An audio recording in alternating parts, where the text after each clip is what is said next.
Hello survivors and welcome to another Walking Dead Road to Survival video. In this video we're going to be going over the trader and I'm going to give you the kind of examples and ideas that I have for his mods, as well as showing you some gameplay in how he works and how I think he's going to be best built for on attack and defense teams.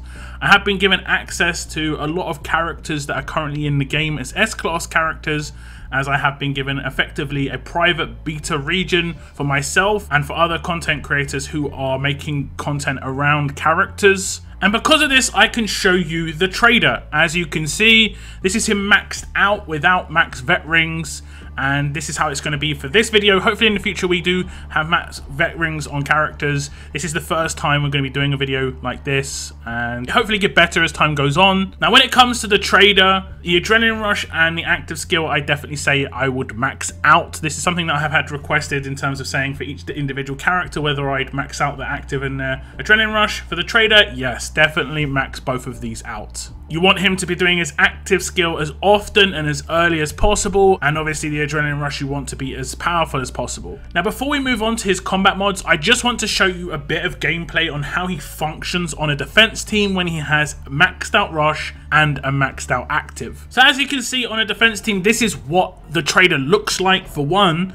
But for two, he never does basic attacks. This is something that you should be very aware of because he has got a 0 turn cooldown on that active. If I just defend with all my characters and don't try and hit him, he does his active. Gets 35% AP, which turns out to be 24 AP. I defend with everyone once again, and what would you guess? He does his active once more. Same situation, same outcome. We do everything again. This time, Frost should get taken out, so he should infect another character, and he gets his rush for the next turn. We'll just defend again with everybody. Now he'll rush. So that's the sequence of events. It'll be active, active, active, rush. Unless he gets AP on defense or like takes damage to get his rush faster or gets commanded, that should be the sort of sequence that you're going to have on the trader. And it's important to know this because that means that things like AP on attack on his weapon are ineffective, and that also means certain auxiliary mods are ineffective. Anything that it requires him to actually do a basic attack. The same could be said for the 4th slot on his weapon because he doesn't ever do basic attacks. By the time he does a basic attack, it'll probably be around turn 14 because he should do active 3 times, then rush, active 3 times, then rush, active 3 times, then rush, and active 1 more time. The next turn would be the first time he'll do a basic attack because he's run out of the amount of actives that he can do because he's maxed out at 10, and that'll be turn 14. So I just wanted you to have that in mind so that if you do get this character, you can formulate your weapon around that fact, and obviously your mods around the fact that he is not going to be doing basic attacks. Now on his mods, I would keep it quite simple. Defense or HP set, I would base it on the leader he's going to be with. So let's say he's on a Jackie defense team. He's going to get huge amounts of HP because of that leader skill. He's going to require a bit more defense just to even it out a little bit. The same could be said if he was on an Angel defense team, he'd require a bit more HP. More so in fact because he does have defense as a base stat on his weapon, but we'll get into his weapon in a little bit. On a peak team, you can balance his mods a little bit more, so he could have HP set defense mod or defense set HP mod.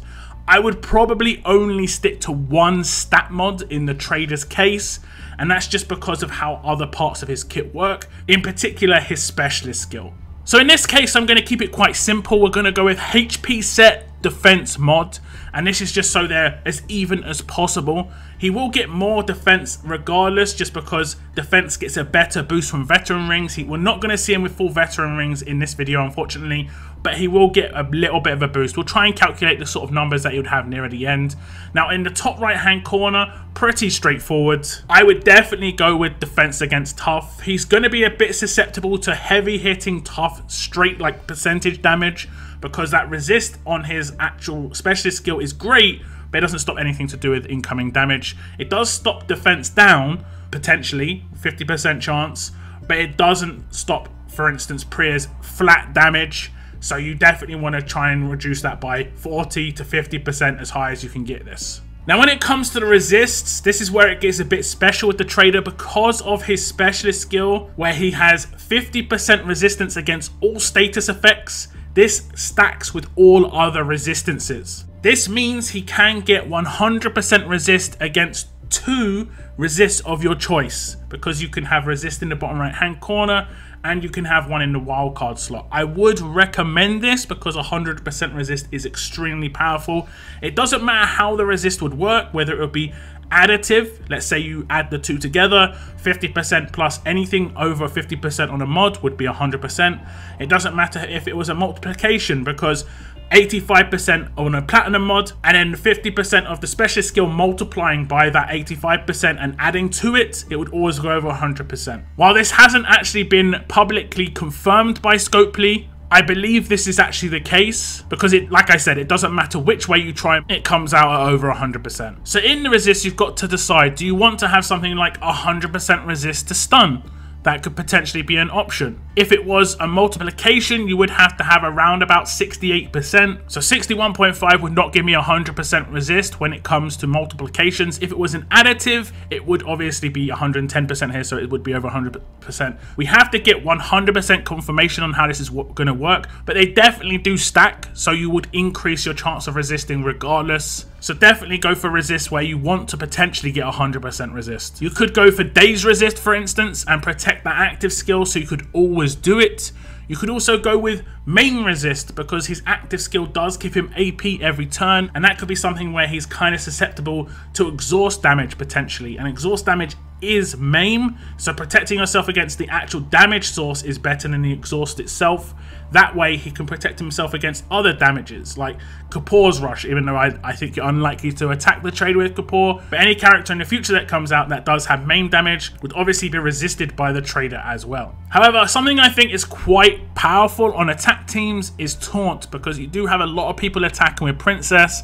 Having him controlled by Taunt for 3 turns, and especially the potential of it being a lock, means that he should try and resist that if possible. If it can get to 100%, great. Never being taunted, really, really strong. Now, the bottom left hand corner, as I said, no offensive auxiliary mods will ever work with him until turn 14, so it's definitely not worth gearing him towards that. Bleed on attack, burn on attack, anything offensive, anything that gives him a boost offensive, like attack while impaired. You know, even though you probably wouldn't want to do this with him, it's good to know that these would just never actually happen. And this even includes AP drain mods. So for that fact, you might want to go for status dependent boosts, for instance, defense when stunned, defense when disarmed, because he has got quite a nice weapon, people might want to disarm it. You also might want to go with graze, so it does reduce incoming basic attack damage, and that would in turn reduce the rush damage he would take from probably his main counter in terms of pure damage would be Priya. Another good all-round mod would be Reflect, for instance. It is actually kind of hard to decide what to put on this guy. I think Graze or Reflect would probably be the way to go.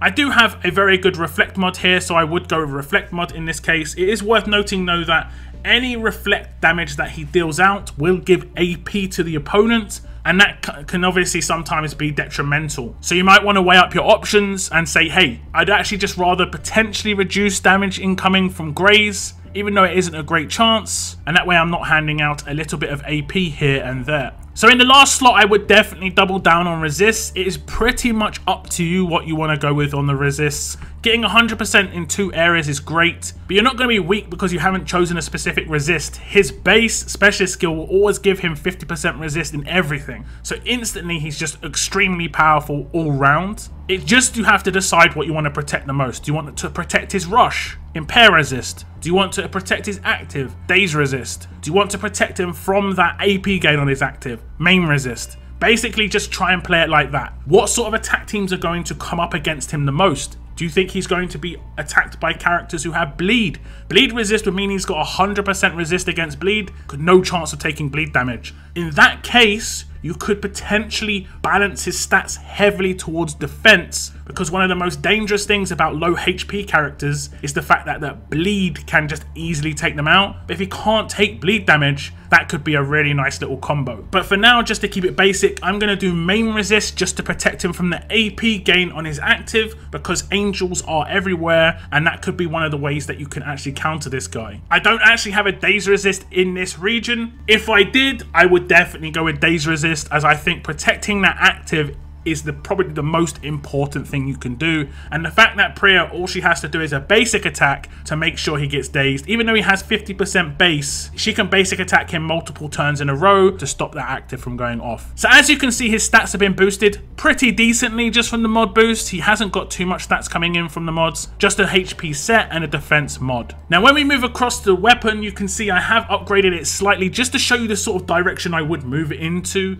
And this is because, like I showed in previous footage, he doesn't do basic attacks. He just does his active, so he can't take advantage of AP on attack on the weapon. So you basically want to make him full tank. You could potentially do AP on defense, but I don't really think that's worthwhile. It isn't going to make that big a difference because he is going to need to gain 30% of his AP basically to get that third turn rush in the first 2 turns. And I don't really see him being focused with basic attacks. I think he'll be focused more with rushes just to try and destroy him, but basic attacks is just basically giving him potential to infect an entire team, and it's definitely not worthwhile. And this way, with his weapon being just pure stats, you'll see his stats get massively boosted without a leader bonus. He now goes to 6.8k HP and 6.7k defense. This is without veteran rings, where he would obviously get an easy 1.2 to 1.5k boost. So already he'd be in the 8k region with no leader bonus. This is why the trader is going to be good on any team, regardless of whether he gets leader bonus or not. And more importantly, because he does his active every turn, he doesn't even need the leader bonus to give him AP on attack, for instance.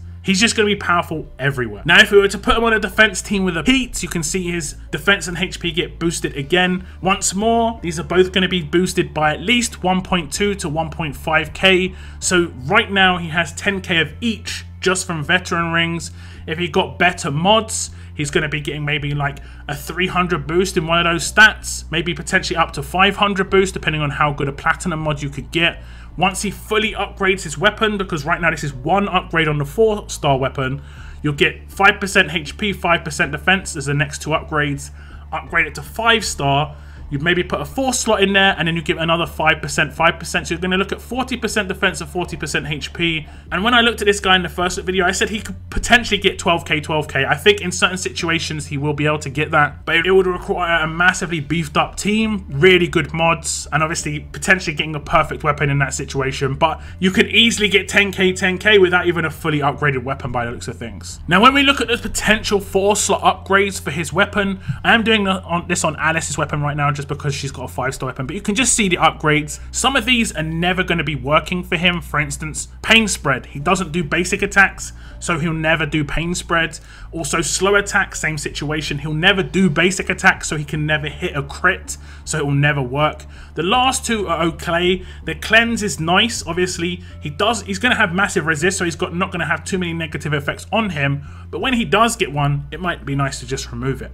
For instance, if he does get normalized, he's massively susceptible to pretty much every status, so it would be nice to just remove normalize just instantly. Then the last one would be more of a support role, and he'd just be buffing the rest of his team based on how many alert characters were in the team with him. There are some other non-top end crits and maybe even non-crits that could be good. For instance, I just noticed this one. It says every turn for every 20% AP, he'll 5% max HP. Because he takes a long time to get his rush, he's going to be at 20% AP or higher quite a lot, and this means that he's going to have some self-sustain, something that he kind of misses. He does get bonus HP. Having a normal HP heal as well would be quite powerful. Personally, if I had like the perfect choice of weapon that I could go, I would most likely go with the cleanse, just because I can see that being the most frustrating overall. And the fact that it can remove that normalize if it happens, even more important. One thing I will mention from my tests is his active skill can be a bit random on the defense team.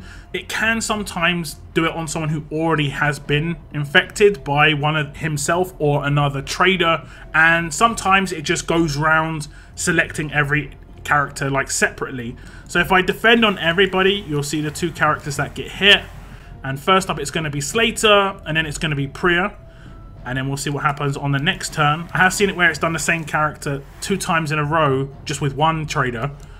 But right now, there we go. You'll see that one of the actives didn't work.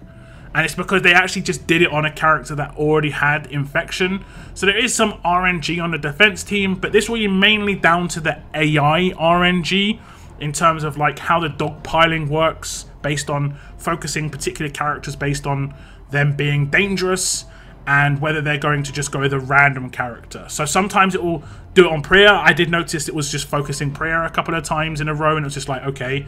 But sometimes it will just do a random character otherwise.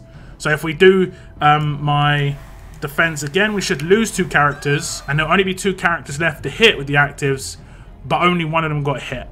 Dr. Stevens is still unharmed, untouched, and that can be kind of random when it comes to even one trader, because the infection can go off one turn and just hit the same character the next turn. This may be tweaked a little bit, but with the way the AI system currently works, this is how it works with his active skill. It might get tweaked so it works more like neutralize, where a character who is potentially neutralizable will get neutralized as a priority. That could happen with the trader's active, where someone who is able to get infection will be focused in the future. But right now there is a little bit of an RNG element on a defense team. We did talk about on my stream in terms of the potential team builds you could do with the trader, and this would be quite a good one. Now, they're not vet ringed out. I haven't got good weapons on these characters, so it's not much worthwhile just me attacking this. I did attack it with itself, and it was just kind of random. Obviously, sometimes the trader would resist the infection, and it's just like relying purely on infection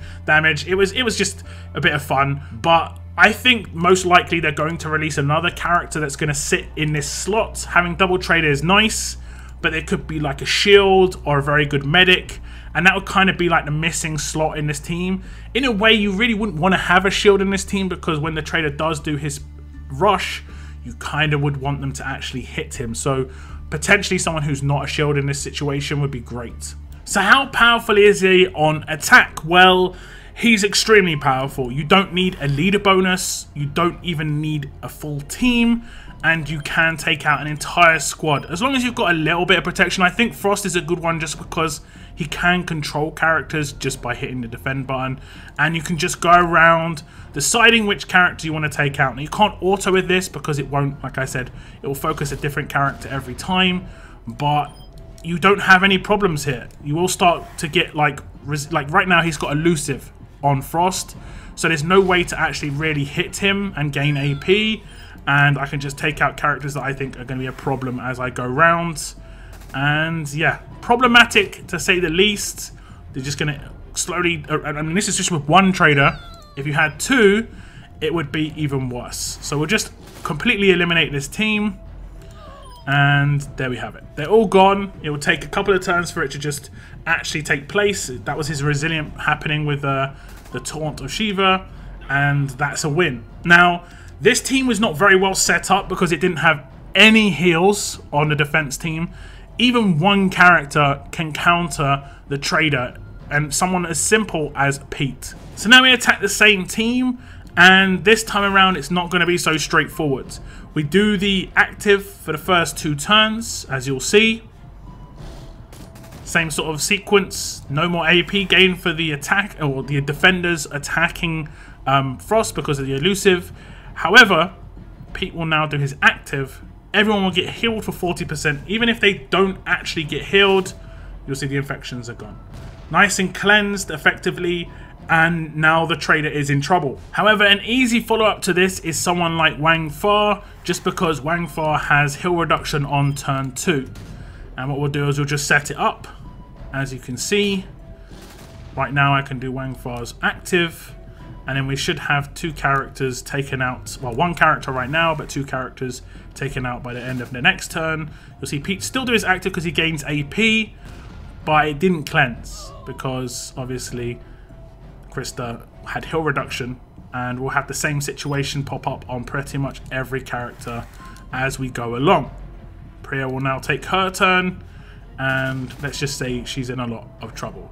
The best thing about it with Wang Fa is the fact that he has crosshairs on his leader skill and his rush, so these are going to be decapped as well. Now, I did see a lot of people saying there's the potential he could be an auto character. Like I said, it's kind of RNG who he attacks with that active skill, so you would want to team him with other characters that can actually make him an auto character or make an auto team. Wang Fa is an obvious choice because of the 100% heal reduction, and I think the other two characters would be just something as simple as Princess for the just absolutely great control if required, and then lastly someone like Mateo. Mateo has a first turn infection active as well, and the trader can just pick up the one that Mateo misses, because Mateo hits 4, the trader hits 1. And this is where you can create an auto team. Mateo just does his active, you just have to spot which one got missed. In this case it was Priya, and at this point you can literally just press auto, because any takedowns are going to be out for the entire time. You're going to have the heal reduction come in of Wang Fa, and then by turn 3, no matter what happens, pretty much right now at least with this team, everyone's taken out. While it did take 4 turns, and I do understand that some people can win their raids much quicker than that based on the weapons they've got, it's much harder to do an auto team with those sort of setups, and all you're required to do with this is 2 actives, Mateo and hit the other guy with the trader. So again, just to show you how easy it is, do Mateo's active, whoever gets missed, you do the trader's active, and then I would say you want to just hit auto and then focus someone who you actually want to normalize, someone like the Shiva, because she has got a cleanse. She is confused at the moment, and she can cleanse the infection based on her, I think it's her active skill.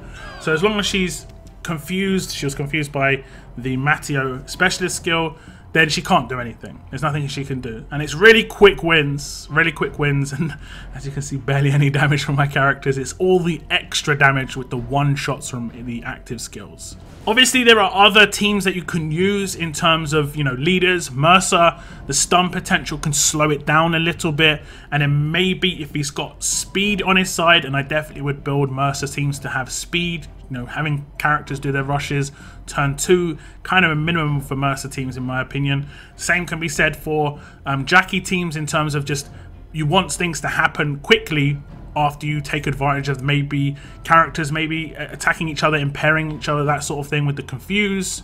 They are going to gain AP, so it's not going to slow down their rushes as much. So RNG leaders may be the way to combat the trader and other sort of infection style offense teams. In this case, you can see Mateo got stunned, so I cannot use his active straight away, and I can just select somebody elsewhere to do the actives, and we can just hit auto for a moment, and then we basically are starting a turn late. So I do now Mateo's, and it hit everybody except Arav up here. Got kind of fortunate, but if it hit Arav and then there was someone else who it didn't hit, I could just select them with the trader and do the same. It does look like the trader's active skill overrides Mateo's, so in this scenario you can see that Slater's now gone to turn 2 from turn 3. As long as you do Wang Fa's heal reduction, any healing that they potentially would do would not be a problem. As long as you control certain characters, I would say like for instance commands, while these guys are going to gain AP potentially, they're not going to actually be able to get their rushes. Because Frost has got elusive, it will make 0 difference anyway. So then we can just hit auto at this point, and then we're going to be slowly taking them out. Decaps are going to be coming in, so no revive potential if that was the case anyway, and it should be a pretty straightforward win because of that. So the trader obviously is an extremely powerful character. I said this in my first review. It doesn't take much to realize how powerful he is going to be, but the combo teams that he can go into, Wang Fa in particular, like these two are going to be best buds on attack teams for sure, and Mateo in the mix as well. You saw I was doing all their actives in the first 2 turns, and it was guaranteeing 5 takedowns on the 3rd. There are ways to counter this, and I have no doubt there's going to be active healers come out in the future. There are of course weapons which can make this actually not as great. It doesn't look like bonus HP actually works against infection, because I was getting some bonus HP procs on some weapons and it just wasn't doing nothing against infection. So I guess that is either working as intended or potentially not. It's unsure. But overhealing a character who is already at full HP will still give them that cleanse of infection. We saw quite a few characters who were full HP when Pete did his active and their infection just disappeared. So that's just a quick run through of the trader. If you do get a hold of him, this is some of the things you want to take into account. Definitely just make sure you realize he does not do any basic attacks until turn 14 unless he is dazed. If he isn't dazed, he'll just keep doing his active over and over and over and over again as it is maxed. And this is pretty much what you would actually want to happen anyway. That is the end of my video. I do hope this has helped you in some way. Thank you very much for tuning in. And as always, keep on surviving, guys. Keep on surviving.